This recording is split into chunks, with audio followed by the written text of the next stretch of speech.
Ituturo ko po sa inyo ngayon ang paggamit ng StreamYard sa mga hindi pa po marunong.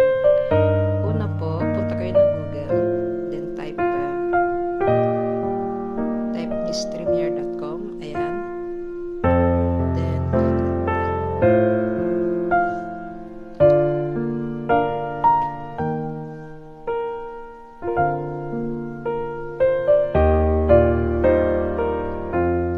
so, andito na tayo. Kasi kanina nakaano na ako dyan. Then, i-click natin ito.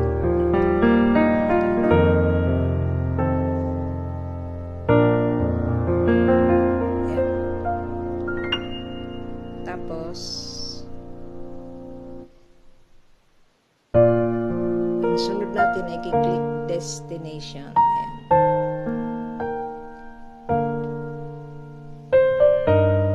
Destination. Okay. So, itong plus. Click plus. Ayan. Tapos, pipiliin natin dito YouTube channel. Since mag-live na tayo. So, ayan na. Ayan na. Tapos yung ating account. So, just click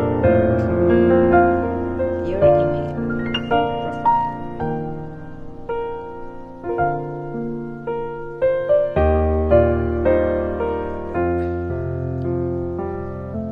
Okay.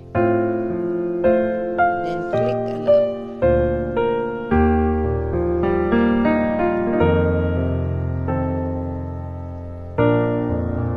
So, anong sabi?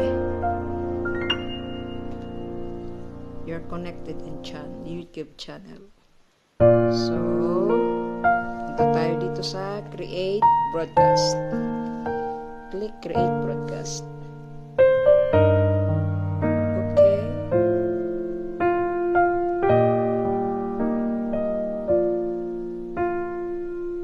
Okay. Then, click profile. Ayan. Profile. Then, write the title. May live. Description. Live. Click public. Ito public para makita kayo. Sana.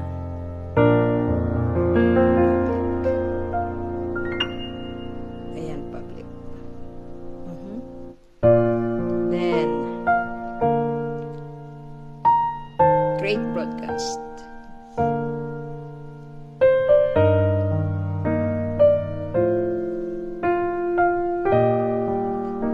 Yun. Naglo-loading na. Ayan na. So, dito sa display name, syempre ilalagay nyo yung inyong pangalan. Ako, pangalan ko, Evelyn Blas. Then, click enter broadcast.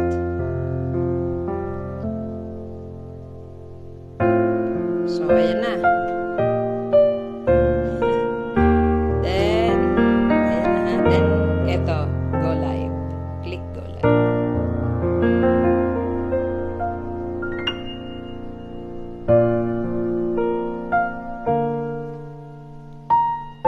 And this one again.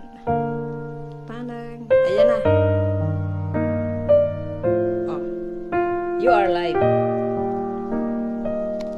Hello. Ayan. Ganyan lang po kadali mag-ano. Ganyan lang po kadali mag-gamit ng StreamYard. So, sana po nakuha nyo yung aking konting tawag ko. Yard. So, yun lang po guys. Maraming salamat. And, ayan o. Ayan siya. Hello. Ayan. Ganyan lang po. Bye. See you.